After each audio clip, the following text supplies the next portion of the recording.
मैं शिवम, आपका दोस्त, स्वागत करता हूँ कहानी की इस दुनिया में। भूषण और सोहन दोनों एक ही शहर से थे।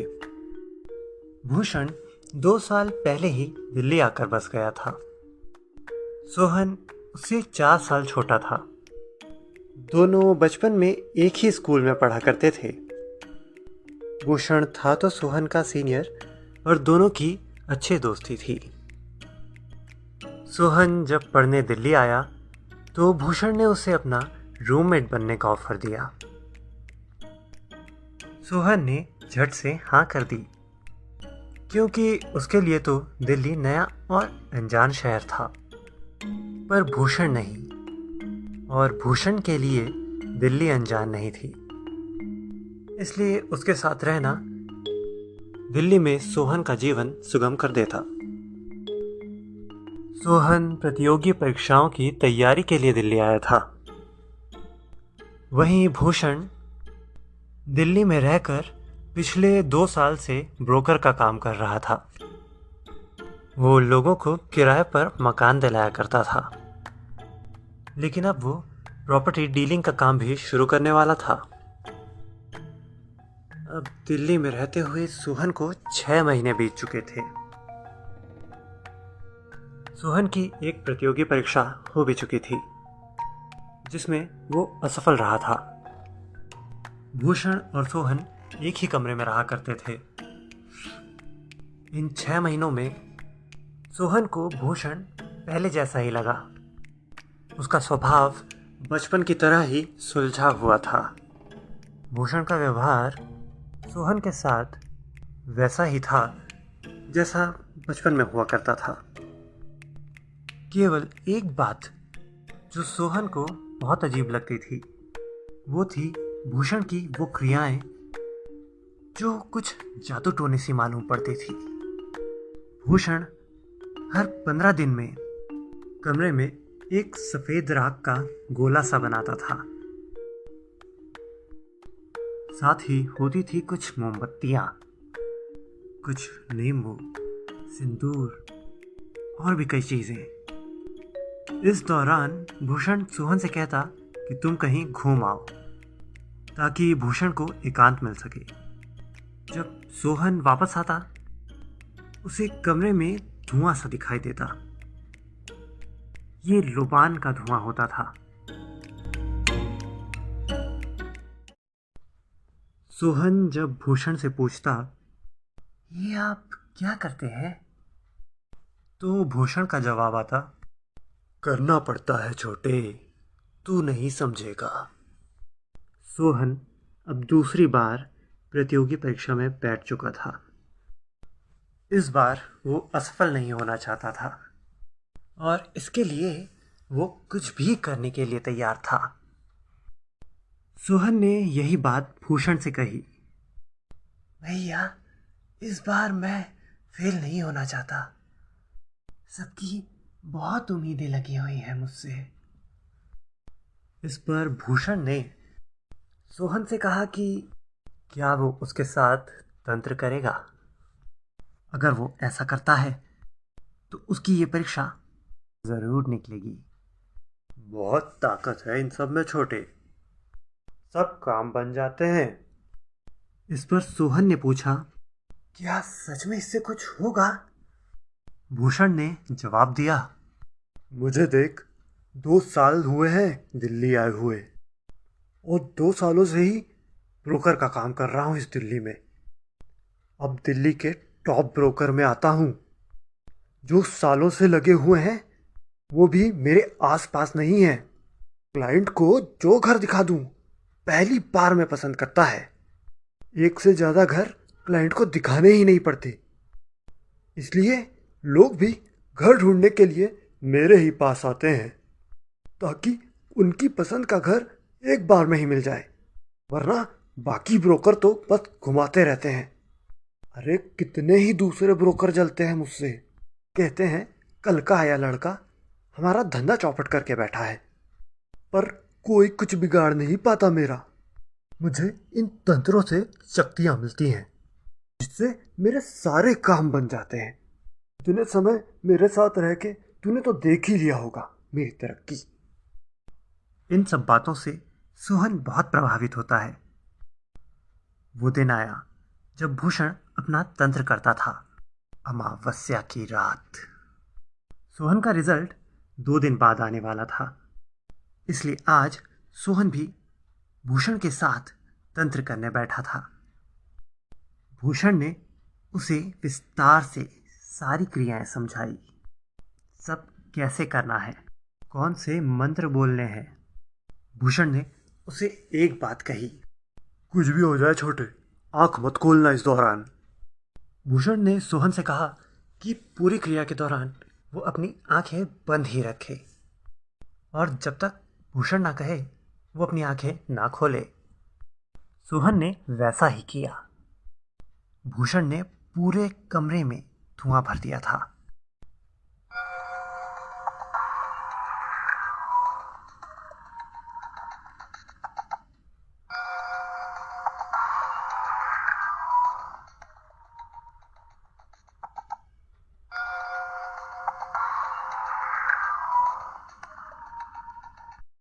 तंत्र के दौरान सोहन को कमरे में अचानक कुछ तेज ठंड सी महसूस हुई। साथ ही महसूस हुआ जैसे उस कमरे में कोई तीसरा भी हो।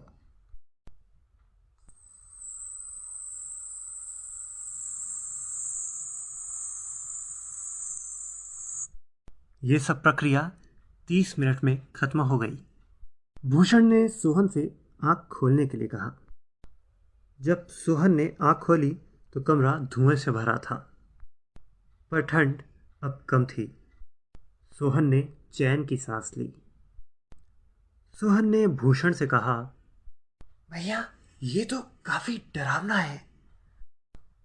इस पर भूषण ने उसे जवाब दिया, धीरे धीरे आदत पड़ जाएगी छोटे। 2 दिन बाद सोहन का रिजल्ट आया और रिजल्ट देख के वो बेहद खुश हुआ।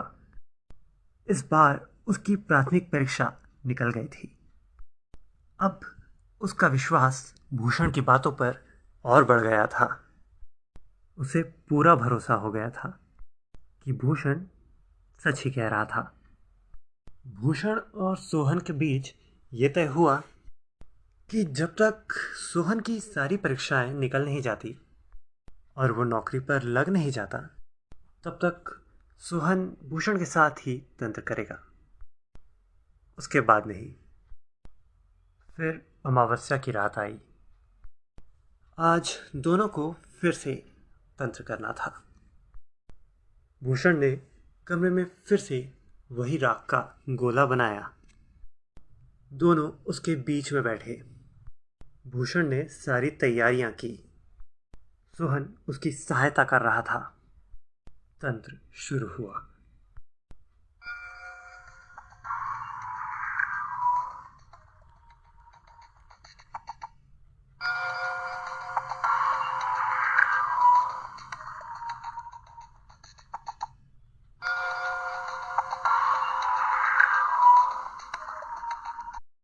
सोहन फिर से कमरे में अचानक कुछ ज्यादा ही ठंड महसूस कर रहा था। साथ ही किसी तीसरे के होने का आभास आज कुछ ज्यादा ही था।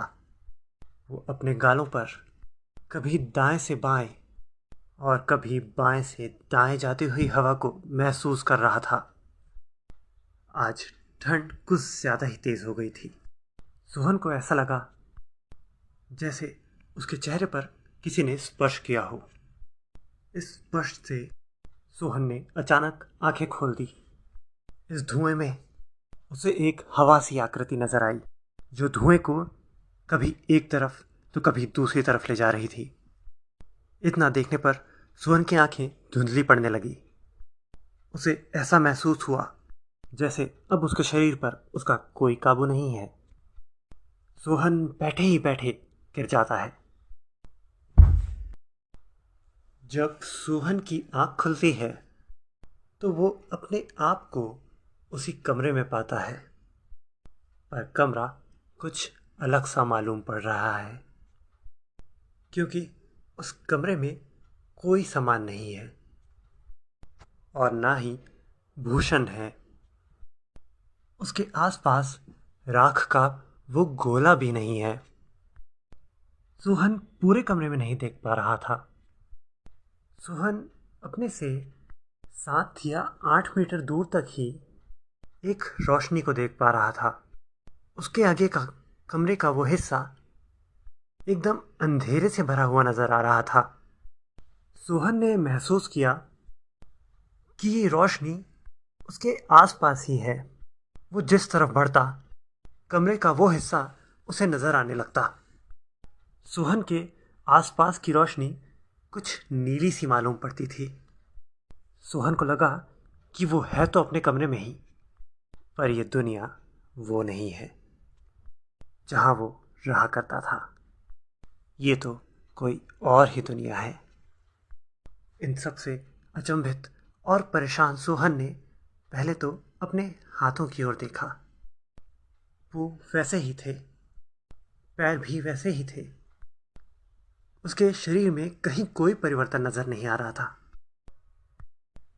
सोहन अब कमरे के बाहर निकलने वाले दरवाजे की ओर बढ़ता है। वो देखता है कि इस दरवाजे के बगल में एक दूसरा दरवाजा भी है जो उनके कमरे में तो कभी नहीं था। सोहन उस दरवाजे की ओर बढ़ता है।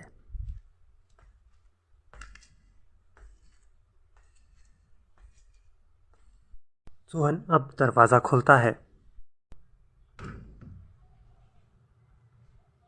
दरवाजा खोलने पर उसे नीचे जाती हुई सीढ़ियां नजर आती हैं।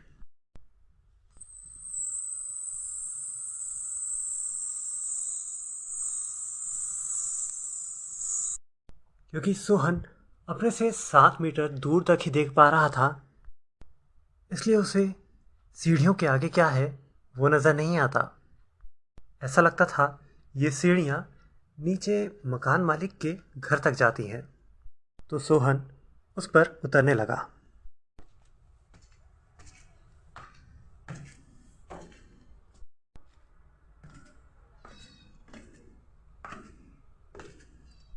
नीचे जाने पर उसे एक ऐसा कमरा नजर आता है जो उसने पहले कभी नहीं देखा था।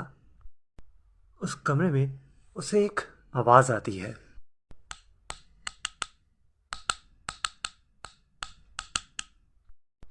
सोहन उस आवाज की ओर बढ़ता है। वो देखता है कि उस कमरे में लकड़ी का एक टेबल रखा है। जब वो उस आवाज पर ध्यान केंद्रित करता है तो उसे नजर आता है एक बड़ा सा नाखून जो टेबल पर टकराकर यह आवाज निकाल रहा था। जब सोहन एक कदम और आगे बढ़ाता है तो उसे टेबल पर नजर आता है नुकीले नाखूनों वाला एक दैत्य, जिसका रंग पूरी तरह से लाल है। ऐसा लाल जैसे उसकी त्वचा नर्क की आग में जल गई हो। उस दैत्य का चेहरा इतना अजीब है कि सोहन भौचक्का रह जाता है। उस दैत्य की आंखें नीचे की ओर थी। उसका मुंह उसके माथे पर जिसमें लगे थे उसके नुकीले दांत। नाक की जगह सिर्फ 2 छेद थे।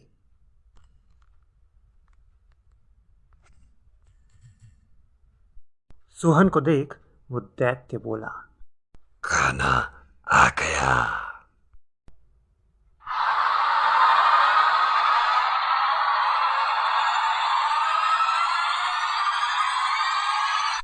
वो दैत्य उठा और सोहन की तरफ बढ़ा। सोहन भागा तो वो कमरे के एक कोने तक पहुंच गया।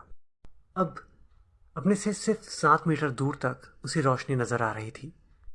बाकी कमरा अंधेरे से भरा था और वो दैत्य उसमें उसे कहीं नजर नहीं आ रहा था। तभी वो दैत्य जैसा जीव उसे उस 7 मीटर की रोशनी के दायरे में आता हुआ नजर आया। पर वो दैत्य इधर उधर देख रहा था। इससे सोहन को एक बात समझ आ गई कि वो दैत्य भी केवल 7 मीटर दूर तक ही देख सकता है। लेकिन इतने में ही उस दैत्य की नज़र सोहन पर पड़ गई। सोहन अंदाजे से उस दरवाजे की ओर गया। तो एक बार फिर वो दैत्य की नज़र से गुम हो गया। सोहन उन सीढ़ियों पर चढ़कर ऊपर जाने लगा। तभी उसे अपने सर के ऊपर छत से आवाज आई। उसने ऊपर देखा तो वो दैत्य छत की दीवार पर चलता हुआ उसका पीछा कर रहा था। सोहन तेजी से अपने कमरे में भागा और वो दरवाजा बंद कर दिया। उस दरवाजे पर उसे जोर जोर से खींचने की आवाज आ रही थी, जैसे वो दैत्य इस दरवाजे को तोड़ना चाह रहा हो।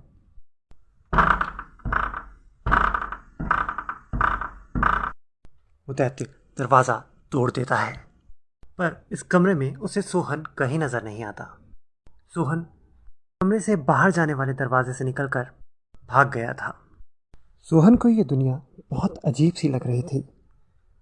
उसे आसपास वैसे ही घर नजर आ रहे थे जैसे उसके मोहल्ले में थे, पर यहाँ पर था एक भयानक सन्नाटा, एक वीरानापन। ना ही यहाँ पर कोई पेड़ था, ना ही कोई पौधा, और ना ही कोई इंसान।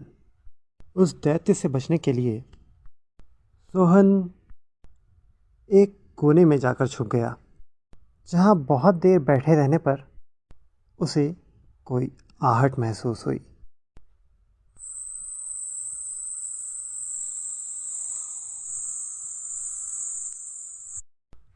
सोहन सहम कर वहीं बैठा रहा।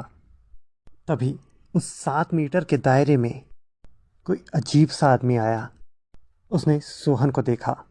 सोहन कोने में दुबका हुआ बैठा था और डर डर कर उस आदमी को देख रहा था। सोहन को थोड़ी देर देखकर वो आदमी वहाँ से चला गया। वहाँ बैठे बैठे सोहन को लगा कि न जाने कितना समय बीत गया है, जैसे सालों हो गए हों और वो एक ही जगह पर बैठा हो। अब उसने ठान ली थी कि जो भी हो, अब वो उस घर वापस जाएगा और वहाँ से अपनी दुनिया में वापस जाने का कोई रास्ता ढूंढेगा। सोहन जब उठकर खड़ा होता है और वापस इस कोने से निकलकर मुख्य रोड पर आता है, तो उसे फिर से वही आदमी नजर आता है। दोनों एक दूसरे के एकदम सामने थे। सोहन वहीं खड़ा हो जाता है। 2-3 सेकंड तक वो दोनों एक दूसरे को देखते रहते हैं। फिर वो आदमी अपना मुंह दूसरी ओर कर लेता है और उस तरफ चलने लगता है। उसे देखकर ऐसा लगता है जैसे वो कई वर्षों से यहाँ पर भटक रहा हो। सोहन जब थोड़े आगे बढ़ता है तो उसे अपने घर के करीब अपने से 7 मीटर की दूरी पर फिर कोई नजर आता है। अरे सोहन! ये भूषण था। भैया भैया, आप यहाँ पर? हाँ, मैं तुझे ही ढूंढने आया हूँ छोटे। भैया मुझे माफ करना, मैंने आंखें खोल ली थी। कोई बात नहीं छोटे, तू डर मत। मैं तुझे इस दुनिया से निकालूंगा। तुझे बचाने ही मैं यहाँ तक आया हूँ। भूषण सोहन को वापस उस कमरे में ले जाता है। दोनों वापस अब अपने कमरे में आ गए हैं। भूषण पहले इस कमरे का दरवाज़ा बंद करता है, फिर कमरे में लगा दूसरा दरवाज़ा खोलता है जहाँ वो सीढ़ियाँ थी। भैया उसे मत खोलो। अरे तू डर मत, बोला ना। इतना कह भूषण वो दरवाज़ा खोल देता है। दरवाज़ा खुलते ही उसमें से निकलता है वो दैत्य। दैत्य आकर कमरे में खड़े हो जाता है और भूषण सोहन के बगल में चले जाता है। दैत्य अब एकदम शांत है। सोहन को ऐसा लगता है कि भूषण ने इस दैत्य पर मंत्रों से काबू पा लिया होगा और यही उनके बाहर जाने का रास्ता है। लेकिन तभी भूषण उस दैत्य से कहता है, लो, ले आया तुम्हारे लिए ये पवित्र आत्मा, तुम्हारा खाना।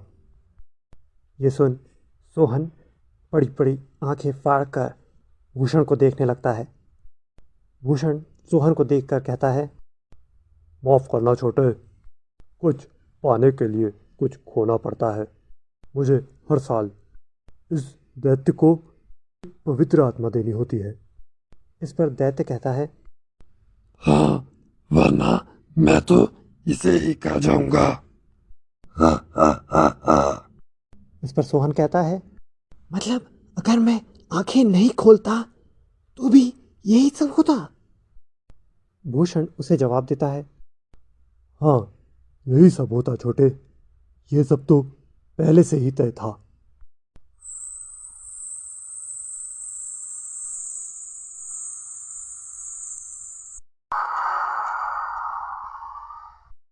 तभी इस 7 मीटर के दायरे में एक बाबा प्रवेश करते हैं। लंबे बाल और बड़ी दाढ़ी मूछ, उस पर क्रोध से भरी उनकी आंखें, जिन्हें देख भूषण एक कदम पीछे हट जाता है। आते ही वो बाबा भूषण से कहते हैं, क्या मैंने तुझे इसलिए ये विद्या सिखाई थी कि तू इसका दुरुपयोग करे? तूने तो इस विद्या से इन बुरी आत्माओं को ढूंढ लिया, इन बुरी शक्तियों को ढूंढ लिया और इनके साथ गठबंधन कर लिया, इनके साथ समझौता किया तूने। ये विद्या इस काम के लिए नहीं भाई। तू इससे ज्ञान प्राप्त कर सकता था, पर तूने प्राप्त किया अंधकार। वो राक्षस उस बाबा की ओर दौड़ पड़ता है। वो बाबा कोई मंत्र पढ़ने लगते हैं, जिससे वो राक्षस वहीं रुक जाता है। उसके शरीर से उसकी त्वचा उखड़कर हवा में उड़ने लगती है और जलकर राख होने लगती है। इतने देर में वो बाबा सोहन का हाथ पकड़कर उसे इस कमरे से ले जाते हैं। कमरे के बाहर एक बहुत तेज रोशनी नजर आती है। बाबा सोहन का हाथ पकड़कर उसे वहीं ले जाते हैं। उस रोशनी में जाते ही सोहन फिर से बेहोश हो जाता है। जब उसकी आंखें खुलती हैं तो वो अब अपने कमरे में ही है।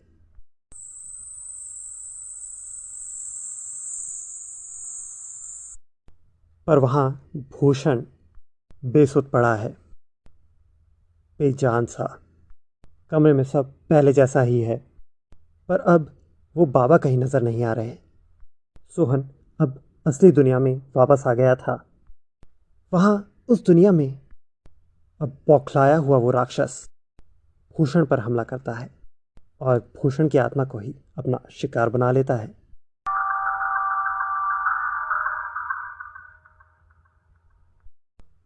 आप सुन रहे थे जानते हो।